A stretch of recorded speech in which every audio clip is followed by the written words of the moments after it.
Hey guys, Ray Bashir here with Blue Shield Tactical Systems. Today we're going to be talking about retirement. Are you prepared? Are you prepared for the beautiful scenery that's behind me here? It may be, for you, it may be the mountains, it may be the countryside. It really doesn't matter. But we're going to talk about some of the mistakes that I've seen officers who have had a long career make while they're young. Now, of course, if you're already ready for retirement, then that's fantastic. If you're not, and you're still young and you're going into an academy situation, or you just started your job as a police officer, I think this might help you. And of course, this is some of the same things your parents may have told you, but sometimes it's great to hear it from someone else, and that hopefully it'll push you in the right direction.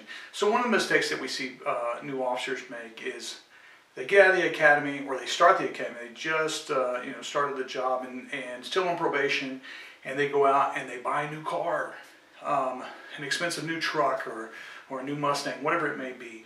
And of course, they have these high payments, and like I said, they're not even off probation yet. So and sometimes they don't even make it, off of probation, and now they have that big car payment they have to deal with, which can cause a lot of stress.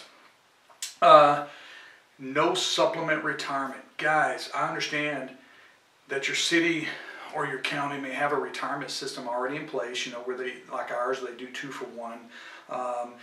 But that's probably not going to be enough. So what I would say is, while you're young, start at $25 a check, $50 a check, whatever you can afford at that time.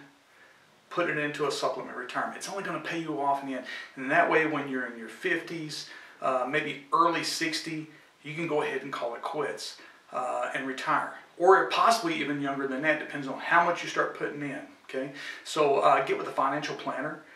Start working on that. Even if you don't have a financial planner, just go through your city or your county. They have supplement retirements generally that are in place, like a 403B, something along those lines, that you can start investing in. And of course, this is not direct investment advice as far as what to invest in. Myself, I started when I was 26 when I started investing in a supplement, and I just kept increasing it every time that I got a raise, because I was already living on what I was making at that time. And you can do the same thing, and then in that way, when I'm in my 40s, I'll be retiring. Of course, I'm already in my 40s. If you didn't notice, I'm 43. So taking money out when you're leaving one job and going to another. I've seen officers make that mistake where they have a different retirement system with this. It'd be either a county or a city or something along those lines. And what they did is they went to work for another department that they turned around and they pulled the money out of that county retirement or the city retirement to either pay off credit card bills or whatever else it may be. So they basically, what they did after working there for 5 or 10 years, they started over with their retirement, which is a big mistake.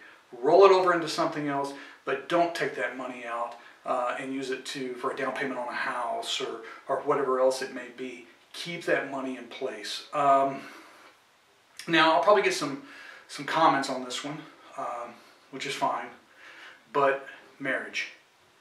Most marriages, and I think this national statistics, about 50-something% are not going to make it. So it's important when you're picking your spouse to marry someone of equal status. And what do I mean? I mean someone who already has a retirement in place, their own retirement, where your retirement is not their retirement. I've seen officers that they have a 20-year marriage. Their wife never worked during that, or their husband never worked during that marriage, and they end up getting a divorce, and that spouse gets half of that retirement up to that point to where they. So it's important when you're young and you're looking for someone to have a life with, that you pick someone who's financially stable, someone who has a career, they have their own retirement, and maybe they've already purchased their own house, they don't have a bunch of credit card debt, and that's something we're going to talk about as well. Another big mistake is credit card debt. I understand that maybe you can't start the supplement retirement right now because you have a bunch of credit card debt. And that's understandable, but attack that credit card debt. Those interest rates are outrageous. So make sure you're attacking that credit card debt, that you're getting it pushed down to where it's something every month that you're putting whatever you can towards it. Pump it into one. The highest one has the highest interest rate. pump all the money into that one first, knock it down, and then start on the rest of them. Buying a house you can't afford. You know, I've seen plenty of officers make this mistake. And just people in general. This is not just police officers. But they go out and they buy a house that they cannot afford because their spouse wants something that's, you know, it's really nice, and they're overwhelmed with it, and then they go in front of the seller, and they say, hey, you know, based on your financials, you can afford a house that's, you know, $400,000.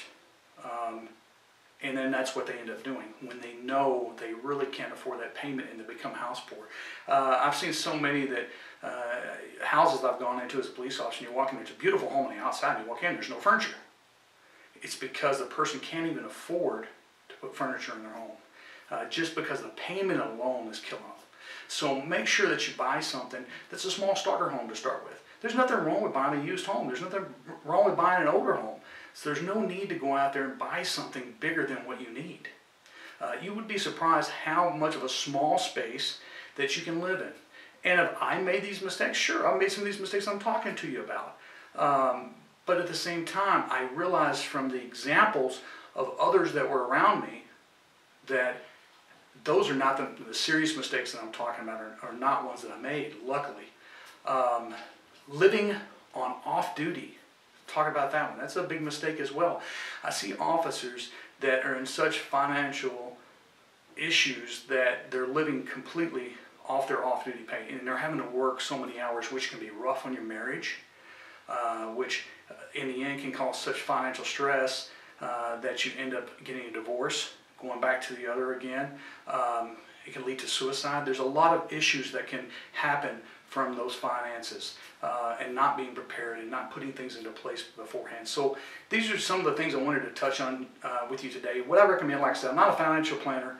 Go out, I'm a police officer, so go out and don't take advice from other police officers on financial planning. That's not what we do. I'm just talking about some of the mistakes that I've seen officers make. So go and talk to a financial planner, get something in place, start working on it now while you're in that academy, or just while you've gotten out of the academy and you're just starting that new job. Go and do that first. I guarantee you'll be happy that you did, and it'll pay off in the end to where when you're in your 40s, your early 50s, you can go ahead and retire. You don't have to go on and work at another job, and you'll be much happier in the end. So I hope you listen to some of this. I hope it rings true to you, and as usual, be safe out there, guys. Thanks.